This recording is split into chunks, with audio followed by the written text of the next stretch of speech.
Looking at example 1 using Pascal's triangle. So Pascal's triangles allows us to take any binomial, right, two terms raised to a power.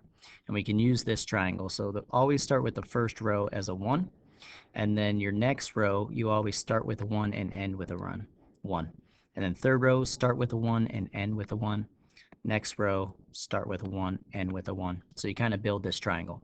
Now how you get these numbers in the middle is you take the ones just above it to the left and to the right, and you add them together. So you get the 2 by 1 plus 1. You get this 3 by 1 plus 2. You get this 3 of 2 plus 1. You get this 4 from 1 plus 3.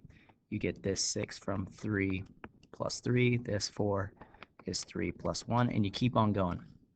So this top one is row 1, but it's to the 0 power, because we know any binomial or any number to the 0 power is an answer of 1. This would be to the first power. Row 2 is to the first power. Anything to the first power would just be a plus b. So this would just be a plus b. Right, this one, when I do row 3, squared, we know squared, we just FOIL it out, right? That becomes a squared plus b squared at the end. But then we have our middle, right? A times b plus a times b, which is 2ab. If I was to FOIL it out with 3, this would be a cubed. This last one would be b cubed, but I got to get the middle.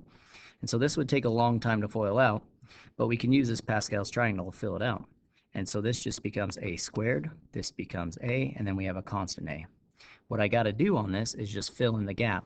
So my power is 3, so that's the total degree that I got to get to for each of these terms. So this has a degree of 3, this only has a degree of 2, so I need another exponent of 1 to get to a total of 3. This one would be squared because that would get to a power of 3. So if I want to find a binomial to the 7th power, you'll notice that this is actually row 3, and this one's actually row 4, right, if I can count right.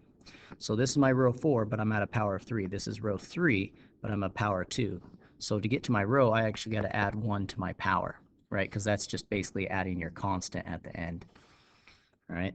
Because, you know, it goes cubed, squared, to the 1 power, and then my constant, right? So I'm going to have to go and add a couple rows till I get to my 8th row. So here's row 5, row 6. If I keep on going, this would also be row 6, right, because my power is 5, row 7, and row 8.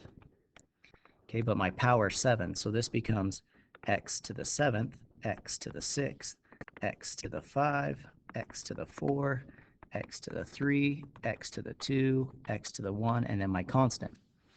But these powers all have to add up to that largest power of 7, so this is where that second variable. So y to the 0, so anything to the 0 is 1, so I don't need to write it, right? This would be y to the first, because if I add those up, I get power of 7. This would be y squared, that's how I get my 7. This would be y3, this would be y4, this would be y5, this would be y6, and then y7. And then just put a plus sign if it's addition.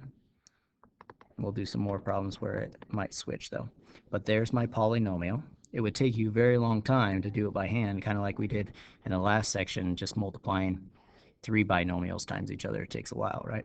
So we can use Pascal's triangle to get to our answer instead of FOILing out. Okay, so that's how you do it. You can think about also, we'll do it later, but these coefficients will change later on. Oops. That's a plus sign. I need to expand this. There we go. All right. So that would be your polynomial.